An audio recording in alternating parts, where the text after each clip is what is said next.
पानी की तुड़ाही है साहब। सरकार और किस्मत जब दोनों रूठ जाती है तब होता है इंसानियत की सब्र का इम्तिहान। इंसान लिखता है संघर्ष की गाथा, जीवन मरण विधाता के हाथ है। बंजर जमीन से अन्न पैदा कर परिवार को 2 जून की रोटी की व्यवस्था करना परिवार के मुखिया का दायित्व है। कैसे बनता है परिवार? जिंदगी की जद्दोजहद कितनी रुलाती है, ऊपर से जब सरकार और किस्मत दोनों रूठ जाती है तब होता है सब्र का इम्तिहान। जब सब्र देता है जवाब तब टूट जाता है इंसान। आसमान की तरफ टकटकी लगाकर ऊपर वाले से करता है अपनी शिकायत, तब कहीं जाकर होता है इंसानियत का इम्तिहान। आपको आज सम्राट न्यूज एक ऐसी हकीकत से रूबरू कराएगा, लखनऊ स्मार्ट सिटी की हकीकत आपको बताएगा। प्रशासनिक अधिकारियों की किस तरह लापरवाही से राजनीति और किस्मत का शिकार, कैसे परिवार अपनी बदहाली पर आंसू बहा रहा है। देखिए सम्राट न्यूज की ग्राउंड रिपोर्ट। राजधानी लखनऊ के सरोजनी नगर की है पूरी कहानी। सुनिए उन्हीं की व्यथा, उन्हीं की जवानी, बच्चे बूढ़े और नौजवान। तुम लोग स्कूल जाते हो? नहीं जाते हो? क्या नाम तुम्हारा? नहीं मिला शौचालय, नहीं है सरकारी आवास, झोपड़ी में रहने को मजबूर, जंगली जानवरों से परेशान। कुछ दिनों में सर्प के डसने से 4 लोगों की हो चुकी है मौत, फिर भी प्रशासन है बेखबर। सुविधाओं से वंचित, झोपड़ी में रहने को मजबूर। आप खुद देखिए कैसे इंसानियत हो रही शर्मसार। सम्राट न्यूज आपको दिखा रहा है कि में कैसे लोग रहते हैं। आपको हम आज एक ग्राउंड जीरो से कैसे दिखाते हैं कि किस तरीके से सरोजनी नगर का ये गंगादीन खेड़ा है। यहाँ पर 50 झोपड़ियाँ हैं जिनमें करीब 300 से 400 लोग रहते हैं। इनका जीवन, इनका रहन सहन, इनकी दिनचर्या क्या है? ये लड़कियां हैं, औरतें हैं, माँ बहन बेटियां हैं। नहाने के लिए और पीने के लिए, कपड़े धुलने के लिए यही पानी है। इनके पास पानी का कोई साधन नहीं है, पीने के लिए स्वच्छ पानी नहीं है। जंगल के बीच में रहते हैं, तहाँ तमाम प्रकार के हिंसक जीव जंतु और कीड़े मकोड़े भी रहते हैं।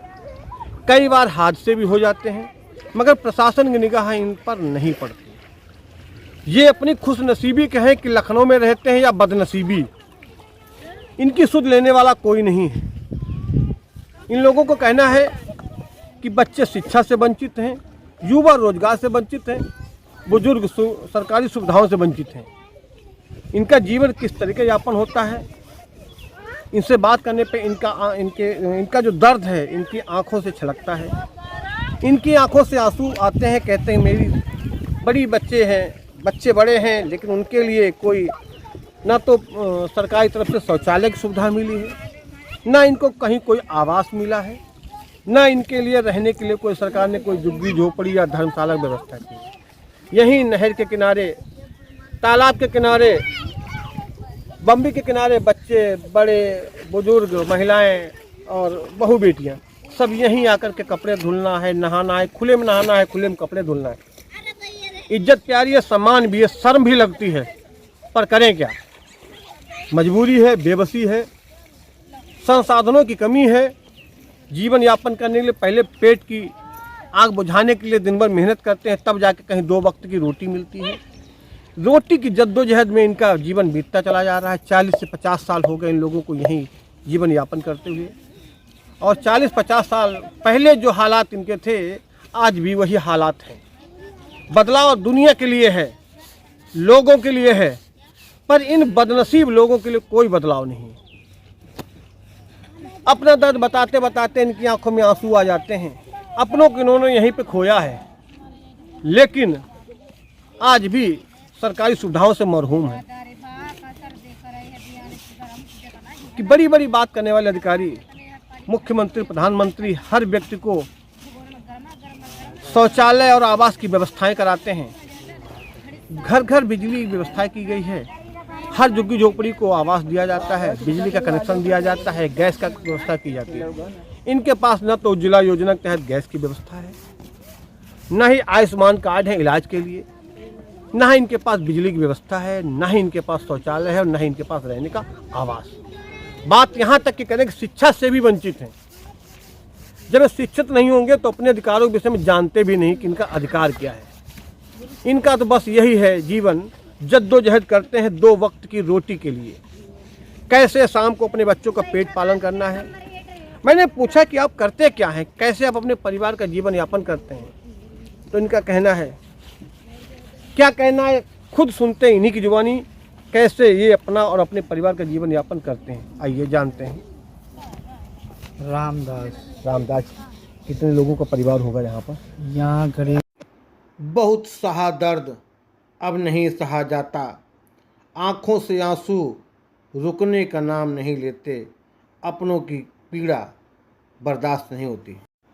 अपने ही देश में बेगाने हो गए, सरकार की नज़रों में अनजाने हो गए, तलाशती हैं आँखें उस फरिश्ते को जो बनकर आए फरिश्ता। क्या नाम आपका है? हाँ, क्या नाम आपका है?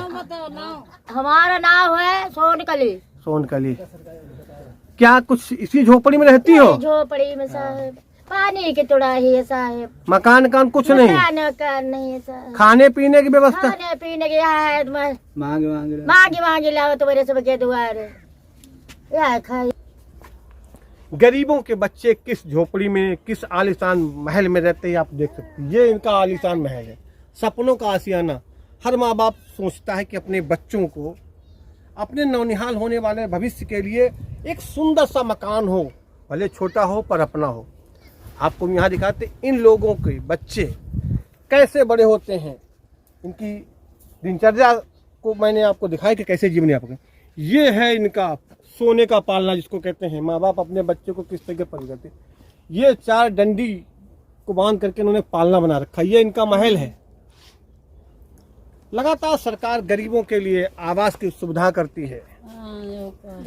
पीने के पानी के लिए घर घर पानी की व्यवस्थाएं की जा रही हैं। हर घर में बिजली का कनेक्शन दिया गया है, गैस की व्यवस्था की गई। लेकिन आपको हम दिखाते हैं, ये लड़की अपने फूटे हुए चूल्हे को सही कर रही है, क्योंकि अभी 2 घंटे बाद शाम के समय में परिवार का भोजन इसी चूल्हे पे पकेगा। खाना नहीं, इसी चूल्हे के सहारे ही पूरे घर का पेट भरेगा। ये फूटे हुए चूल्हे को सही कर रही है कि ताकि शाम को खाना बन सके। यहाँ किसी भी परिवार के पास कोई गैस का कनेक्शन नहीं है। सब जंगल से लकड़ी लाते हैं और उन्हीं लकड़ी से भोजन बनाते हैं, और उन्हीं लकड़ी से ये लोग अपना झोपड़ा और इधर उधर से बोरी, पल्ली, तिरपाल को ला करके अपना घर बनाते हैं। ईंट, सरिया, मकान जानते ही नहीं कि होता क्या है। मकान क्या है आप देख सकते हैं। यहाँ जंगली जानवर, आसपास पूरा वन विभाग जंगल है। यहाँ पर जंगली जानवर भी आते हैं। कहाँ तो यहाँ तक जाता है कि कई बार सर्प आए हैं जिन्होंने कई लोगों को डसने की कोशिश भी की, लेकिन वो लोग जागरूक हैं क्योंकि जंगल में रहते हैं तो पूरी तरीके से सतर्क भी रहते हैं, और अपने बच्चों का और अपना भला। सांप काटने से यहाँ हादसा भी हो गया, ये भी इन लोगों का कहना है। लेकिन क्या है, ये इनकी किस्मती के हैं या बदकिस्मती के हैं, और ये अपने जीवन यहाँ पर जीते हैं। सरकार से इन्होंने मदद मांगते मांगते थक गए हैं और इनकी आशा भी खत्म हो चुकी है। अब कहते हैं कि कोई सुनता नहीं है, खाली गरीबी का मजाक उड़ाते हैं। अगर वास्तविक सरकार की निगाह इन तक पहुँचती है तो जो भी इनका हक बनता है मूलभूत सुविधाओं का, वो इनको मिल जाए तो इनका और इनको बच्चों का जीवन भी कहीं तक सफल हो जाए।